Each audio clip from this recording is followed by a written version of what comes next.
Yo, Teniente General Jorge Rafael Videla. Cuando ocurrió el golpe de Estado, yo tenía 22 años y siempre viví en el mismo lugar, en la casa que resido actualmente, mi casa natal. Y en sí, la zona no se vio muy afectada porque no era ver camiones militares recorriendo las calles, sino que se manejaban en forma clandestina lo que nosotros llamábamos la patota, ¿no? Que eran los que secuestraban a la gente.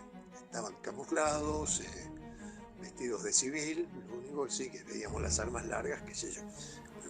Eso pasó en mi caso cuando fui secuestrado, exactamente en la puerta de mi casa. Y mi vida cotidiana era,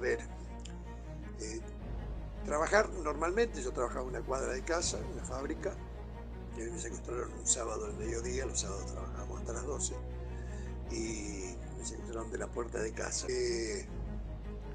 Bueno, como les decía, fui secuestrado de la puerta de mi casa. Yo trabajaba de forma normal. Eh, Mi pase en la clandestinidad fue, digamos, que no me vieran militando y hacer vida normal, ¿no? Trabajar y hacer como que si nada pasara, porque teníamos dos formas: o era ser muy clandestino o muy visible. Yo opté ser por los visibles. Por lo menos si a uno lo secuestraban hacía ruido, ¿no? Pero no, bueno, me secuestraron un mediodía y me llevaron detenido al pozo de Quilmes. La forma en que lo viví yo, en lo personal, vi que iban desapareciendo compañeros, ¿no? Yo no era ni estudiante ni universitario, yo era un simple obrero, y tomábamos las precauciones del caso porque sabíamos que iban desapareciendo compañeros. Y sí, con la pregunta de si desapareció un amigo conocido, bueno, todo mi grupo de militancia desapareció. Salvo uno que se fue a Tucumán y bueno, se fue a meter en lo peor de la represión, pero pasó desapercibido, allá vive actualmente. Pero todo mi grupo de pertenencia fuimos secuestrados por la misma patota en distintos momentos, y fuimos todos a parar al ex centro clandestino Pozo de Quilmes.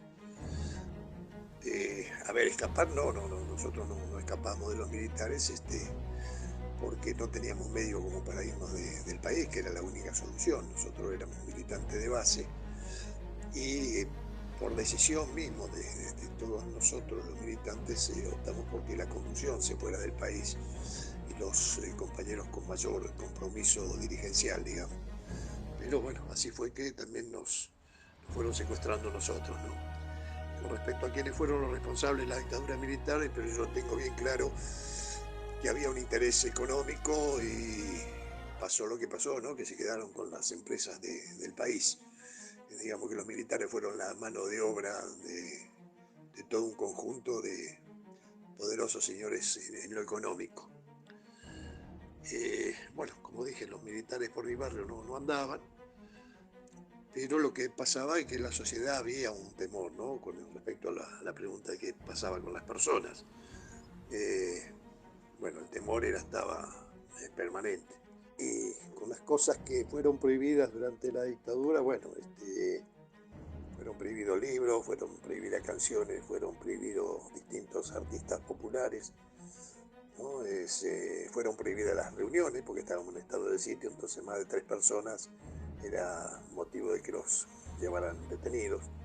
Y cortaron todos los derechos, ¿no? Porque se anuló el Congreso, se anularon las leyes, eh, no teníamos ninguna defensa y estábamos a disposición de ellos, digamos, ¿no? De los militares, haciendo el trabajo sucio de ese golpe cívico, militar y eclesiástico, me atrevo a decir, porque una de las personas que más me torturó en el sitio donde estuve detenido, si bien no fue física, fue moral y espiritual, fue un sacerdote justamente. Entonces había cierta participación de la iglesia, ¿no? Yo vengo de una familia católica y no me quebrantaron la fe porque la sigo manteniendo, me ayudó mucho a sobrevivir en el cautiverio, ¿no? Pero el que me torturó fue Cristian Fonberni, que era capellán de la policía de la provincia de Buenos Aires. Y las expectativas que tenía sobre la recuperación democrática, y eran muchas, que se hayan cumplido es relativo, porque se dieron los indultos, las leyes de obediencia y punto final, cosa con los sobrevivientes y los organismos de derechos humanos estuvimos muy desconformes. Pero bueno, acá estamos peleando todavía y reclamando por derechos humanos, ¿no? Tal es así que después dejé ser militante de una organización o partido político para transformarme en un militante de los derechos humanos. Y bueno, permanentemente estamos recordando a todos esos compañeros que quedaron en el camino.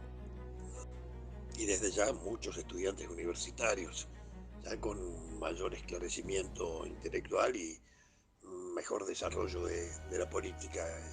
Lo que no querían era una sociedad que reclame, una sociedad pensante, ¿no? Digo que una cosa de los que digo yo son 30.000 desaparecidos, son 30.000 cerebros y gente que podían haber sido los dirigentes de hoy, ¿no? Pero bueno, eso molestaba, había que sacar todo eso del medio para llevar adelante ese plan económico tan maquiavélico que tenían estos tipos, ¿no? Mi detención fue un sábado al mediodía, el 12 de noviembre del año 1977, en la puerta de mi casa. Mi madre me esperaba con la comida, yo fui al almacén que estaba al lado, pegada al lado de mi casa.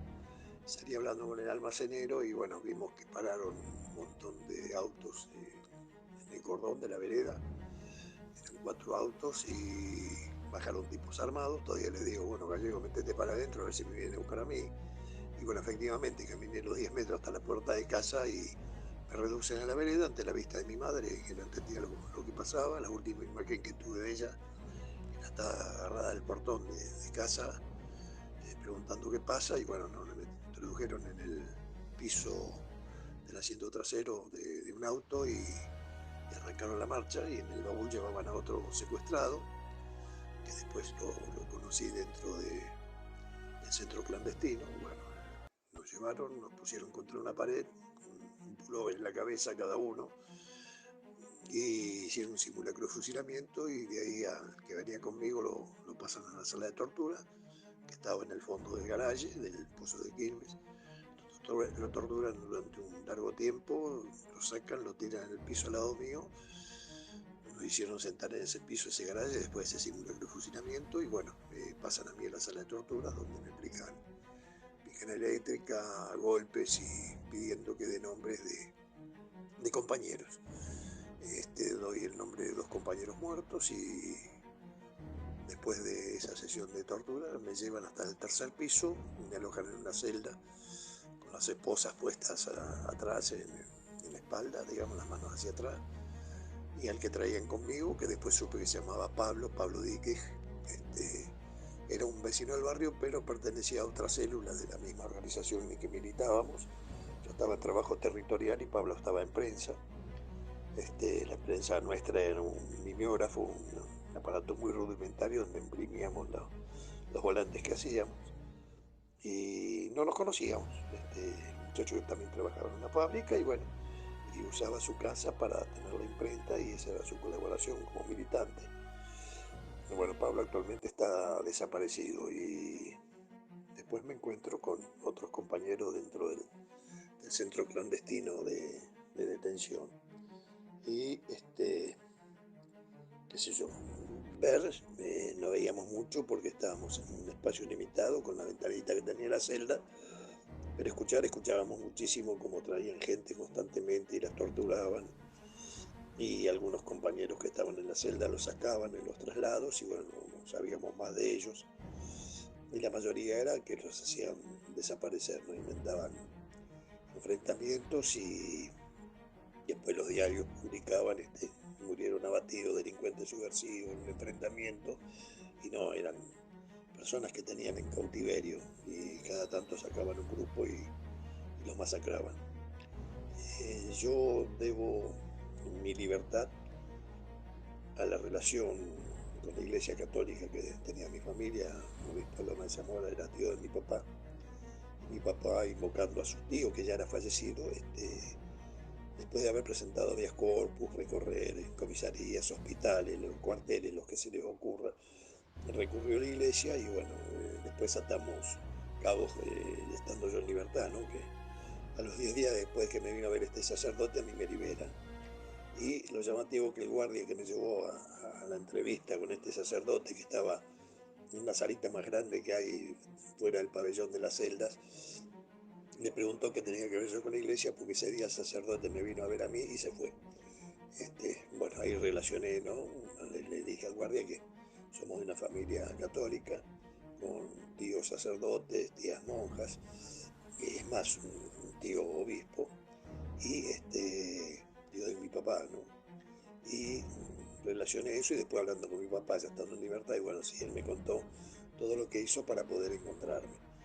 Eh, Fueron momentos muy difíciles, porque ya les digo, escuchar cómo torturaban a otro era peor que lo estuvieran torturando a uno mismo.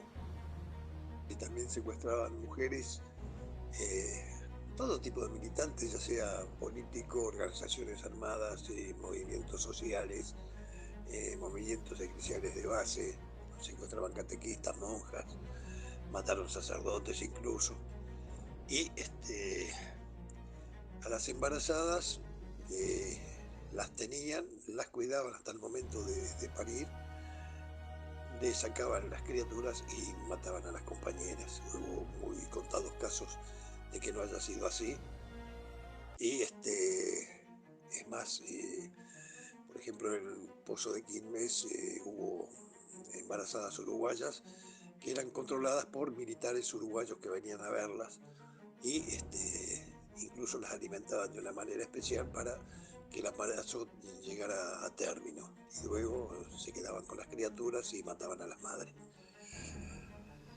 Y los militares perseguían a los estudiantes porque eran rebeldes, como todos jóvenes, que reclamaban por sus derechos, reclamaban por mejores condiciones de estudio, porque no solamente fue el boleto estudiantil, uno más de los reclamos, ¿no? Está mal llamada la lucha por el boleto estudiantil, en sí eran militantes políticos, jovencitos de escuela secundaria.